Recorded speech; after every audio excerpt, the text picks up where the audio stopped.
선사문화와 유라시아. 이번 학습을 통해서 선사시대 한국과 동북아시아 여러 지역의 교류 양상을 설명할 수 있고 한국 선사문화의 보편성과 특수성에 관해 설명할 수 있습니다.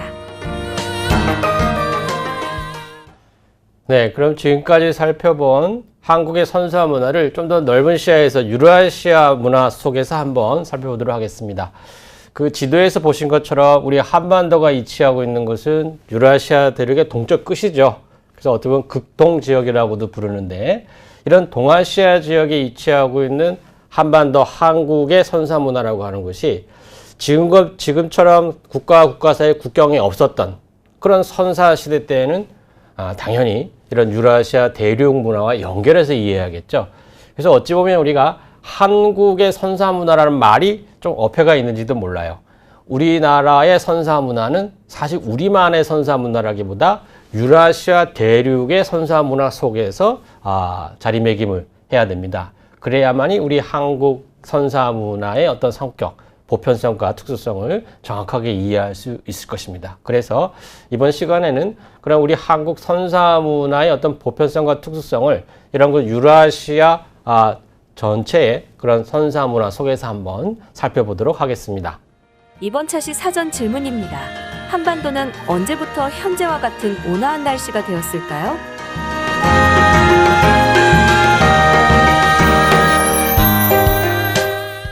약 1만 년 전인 신석기 시대부터 지금과 같은 기후가 되었습니다. 자, 먼저 우리나라 신석기 시대 이른 시기 토기였던 윤기문 토기 같은 경우에 바로 러시아 연해주죠. 보이스만 문화에서 보이는 그런 토기, 밑이 납작한 평평하다 해서 평저토기라 불러요. 우리말로 이제 납작토기라 부르죠. 그런 토기에서 보이는 바로 왼쪽에 있는 사진이 러시아 연해주 보이스만에서 나온 토기들이고요. 오른쪽 사진이 강원도 양양 오산리 동해안 지역에서 나온 그 토기들인데 형태가 어때요? 비슷하죠? 그래서 이렇게 연해주 지역과 우리나라 한반도 동해안 지역이 지리적으로도 인접해 있었지만 이렇게 문화적으로 봤을 때도 서로 영향을 주고받는 그런 관계에 있었다는 거. 이것은 신석기 시대 전기에 주민 집단이 바로 이렇게 연해주 지역을 거쳐서 한반도 동해안 지역으로 들어왔고 그 이후에도 계속 그 지역과 교류를 했다라는 것을 보여주는 그런 흔적이다라고 할 수 있겠습니다. 그 다음 우리 한반도 신석기 시대를 대표하는 빗살무늬 토기 역시 왼쪽 그 도표에 보이는 그 그림은 바로 중국 동북 지역, 우리가 소위 만주 지역이라고 부르기도 하는 그런 뇨녕성, 길림성, 흑룡강성 지역에서 많이 발견되는 그런 동북 지역에서 보이는 짓자문 토기의 그 토기 문양을 넣는 방식입니다. 그 문양 방식이 우리나라 오른쪽 암사동에서 출토된 한반도를 대표하는 빗살무늬 토기의 문양을 넣는 방식과 굉장히 유사해요. 그래서 최근에는 이렇게 동북 지역, 중국 동북 지역의 짓자문 토기가 우리나라 한반도 서해안 지역에서 많이 출토되는 빗살무늬 토기에 영향을 주었고 서로 교류가 이루어지면서 빗살무늬 토기가 형성되었을 것으로 그렇게 이해하고 있습니다. 그래서 과거에는 일제강점기 이후로 앞서 보았듯이 저기 서유럽, 핀란드 지역의 컴세라믹과 같은 먼 지역의 컴세라믹이 한반도 빗살무늬 토기에 영향을 주었을 것이다 라고 보았습니다만 그건 너무나도 먼 지역 얘기고요. 사실 좀 더 가깝게는 바로 중국 동북 지역의 짓자문 토기의 직접적인 영향 하에 서로 영향을 주고받으면서 한반도 서해안 지역을 중심으로 빗살무늬 토기가 만들어지기 시작하였고 그것이 한반도에서 잡곡농사라고 하는 원시 농경이 시작된 어떤 그런 계기와도 관련이 있다라고 이해하고 있습니다. 역시 반달 돌칼이라고 하는 역시 농경문화와 관련되어 있는 석기죠. 이 반달 돌칼도 중국의 산동 지역에서 확인되는 용산문화와 관계가 있을 것으로 이해하고 있습니다. 그래서 한반도에서 신석기 후기에 출현해서 청동기 시대까지 계속 사용되는 이런 반달 모양 돌칼, 우리가 과거에는 반월형 석도라고 불렀던 이런 돌칼도 바로 중국 대륙과 한반도 지역의 어떤 문화 교류를 보여주는 것이고 이것이 기원전 2000년대, 기원전 2000년, 지금으로부터 한 3000년, 4000년 전이겠죠? 그때 한반도의 서해안 지역을 중심으로 벼농사가 게시된 그런 계기와 관련된 그런 유물이라고 볼 수 있겠고요. 오른쪽에 보이는 사진은 경기도 과평과 경기도 안양에서 출토된 반달 독칼들입니다. 이런 반달 독칼이라든지 벼롱사와 관련된 유적들은 빗살무늬 토기와 함께 한반도 서해안 지역, 중서부 지역에서 많이 확인되는 그런 특징이 있습니다. 그 다음 앞서 보았던 비파형 동검도 오른쪽 사진에 부여 송곡리에서 나온 비파형 동검인데요. 왼쪽에 보면 중앙아시아 카자흐스탄 카라간다 유적에서 나온 청동검인데 그 카라간다 청동검도 보면 검 몸에 보면 이렇게 비파형처럼 이렇게 돌기가 있죠. 물결 모양으로. 그래서 우리 한국 청동기 시대를 대표하는 비파형 동검의 기원 프로토타입을 이렇게 중앙아시아 카자흐스탄의 청동기 시대 동검인 카라간다 청동검에도 찾기도 합니다.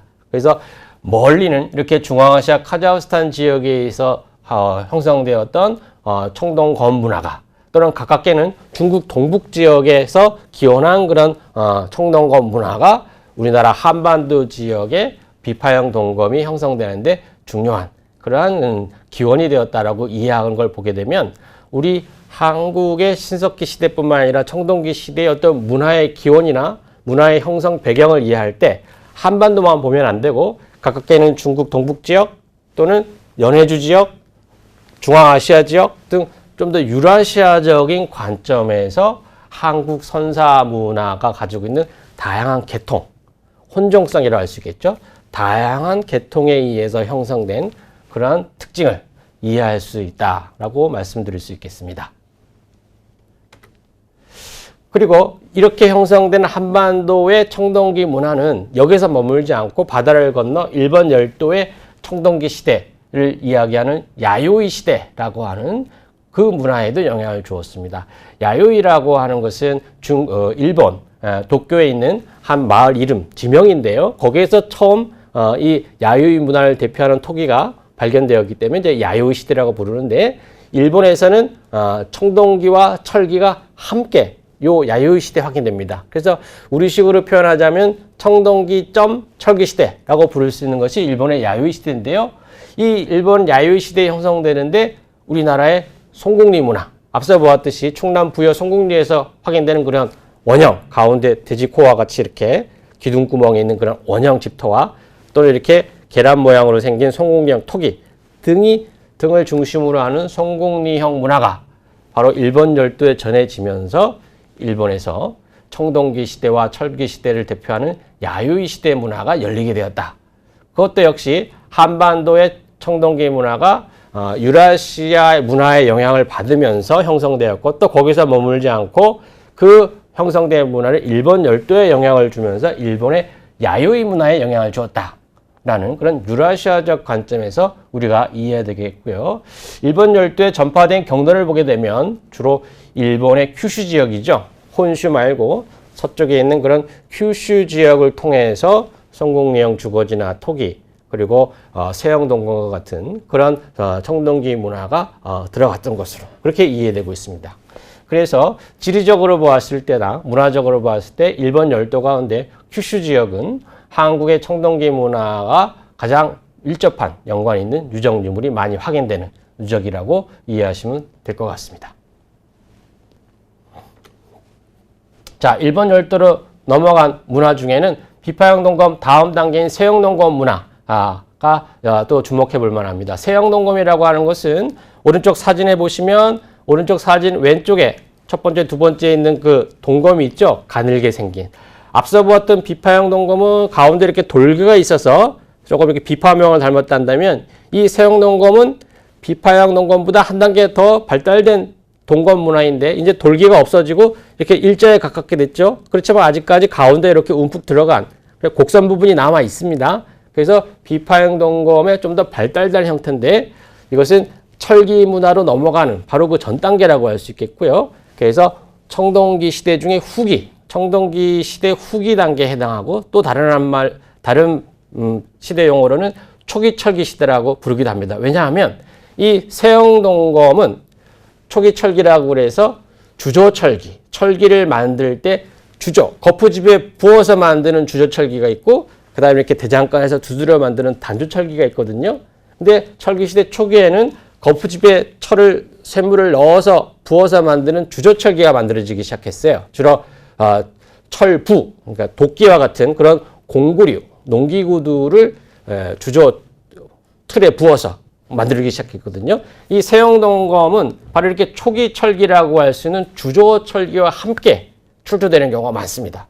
그래서 이것을 우리가 초기 철기 시대다 이렇게 부르기도 합니다. 그래서 청동기 시대의 흐름에서 보자면 청동기 시대의 후기에 속하고, 왜냐하면 세영동검도 역시 동검이니까요.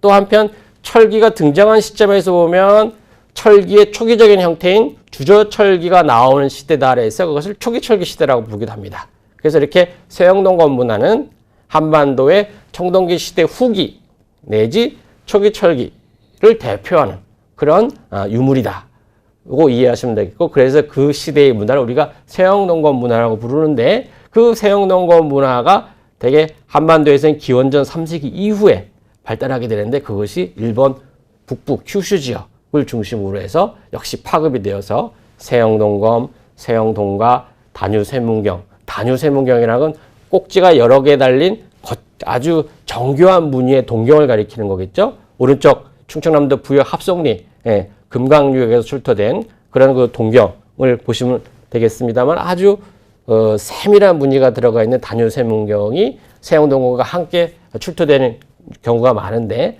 이러한 것들이 일본 열도의 큐슈 지역, 북부 지역으로 통해 가지고 일본 열도에 전파되게 됩니다. 그래서 앞서 보았던 송곡리 문화와 함께 그보다 조금 늦은 시기, 기원전 3세기 이후가 되면 이런 세영동검 문화가 일본 열도에 건너가면서 또 일본 열도의 청동기 문화를 여는데 중요한 역할을 했다라고 이해하시면 좋겠습니다. 자, 정리하자면 한국의 선사시대의 교류와 문화, 우리가 앞서 보았습니다만 한국의 한반도의 선사 문화는 한반도만으로 이해해서는 안 되고, 가까운 연해주 지역이나 중국 동북 지역, 멀리는 저기 중앙아시아 지역, 또는 바다 건너 일본 열도 지역과의 문화 교류 속에서 형성이 된 굉장히 다양한 계통의 어떤 문화들이 흘러 들어와서 거기에서 혼합되면서 이루어진 그런 혼정성이 강한 그런 문화라는 걸 여러분이 좀 이해하실 필요가 있겠고요. 그리고 여러 지역과의 교류에서 이루어졌기 때문에 아직까지 이 한반도의 선사 시대는 어찌 보면 한국 문화의 정체성, 본질적 특성이 완전히 갖춰지지 않은 어떤 그런 시대라 할 수 있겠고, 특히 구석기 시대는 인류 보편적인 문화가 한반도에서 확인될 뿐이지 한국만의 구석기 문화의 특징이라고 볼 수 있는 것이 아직 그렇게 강하지 않던 시기입니다. 그러다가 신석기 시대 들어와서 빗살무늬 토기라고 하는 이제 한반도의 신석기 시대를 대표하는 어떤 특징적인 토기가 나타나기 시작하고요. 그것이 청동기 시대가 되면서 좀 더 한국적인 특징을 가진 비파형 동검과 같은 아주 특징적인 그런 유물들이 나타나기 시작합니다. 다시 말하면 시대가 내려올수록 한국 문화의 어떤 그런 아이덴티티가 형성된다. 본질적인 특징이 형성되기 시작한다라고 볼 수 있겠죠. 그래서 대체로 우리가 청동기 시대를 대표하는 비파형 동검이라든지 뭐 세형 동검이라든지 미성령 토기라든지 고인돌이라든지 이런 청동기 시대의 유적 유물을 가지고 되게 우리가 한국 선사 문화의 어떤 그런 본질적 특징을 얘기할 수 있고요. 그에 앞선 구석기 시대나 신석기 시대는 어떻게 보면 한국만의 특징이라기보다 인류 문화의 보편적인 어떤 그런 보편성이 좀 더 많이 나타나는 그런 시대라고 할 수 있겠습니다.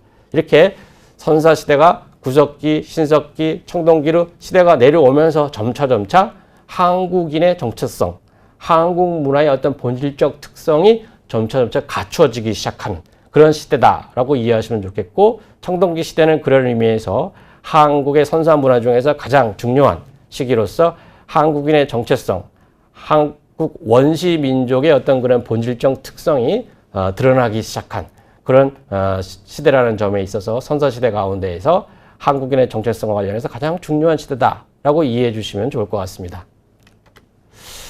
그리고 이런 한국의 청동기 시대는 거기서 머무르지 않고 일본 열도의 야요이 시대에도 영향을 주면서 한반도 송곡리 문화나 세영동검 문화가 일본 열도의 청동기 시대와 철기 시대를 대표하는 야요이 문화에 영향을 주었다는 점에서도 한국 청동기 문화의 어떤 중요성, 의의는 유라시아적 의미에서 굉장히 크다라고 할 수 있습니다.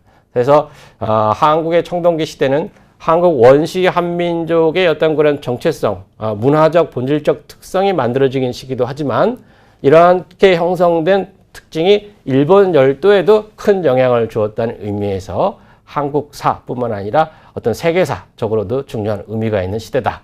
이렇게 이해할 수 있겠습니다.